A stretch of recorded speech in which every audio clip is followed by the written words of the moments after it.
மக்களே யாரடா நம்புறதுன்னு தெரியல. கூட பழகின நண்பனே இந்த மாதிரி பண்ணி விட்டாப்ல.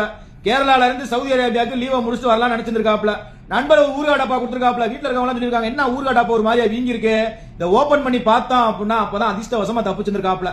அந்த ஊறுகாய் டப்பாக்குள்ள பாத்தீங்க அப்படின்னா போதை பொருளை கடத்திருக்காப்ல. இந்த மாதிரி அவர் வந்து மாட்டிக்கிட்டாப்ல அப்படின்னா இது எங்க போய் முடியுது? இதெல்லாம் ஒரு நூலையில தப்பிக்கிறது. எந்த இடத்துல எப்படி இருக்கணுமோ அப்படித்தான் இருக்கணும்.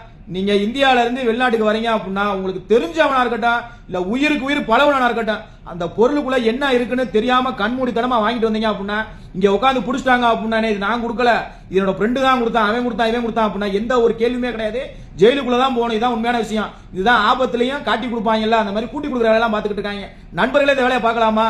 அதனால வெளிநாட்டுக்கு வரும்போது ரொம்ப கவனமாவும் சுதாரிப்பாவும் இருக்கணும்.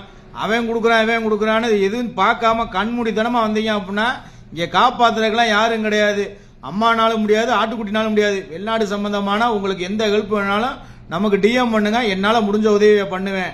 நன்றி, வணக்கம், ஜெய்ஹிந்த்.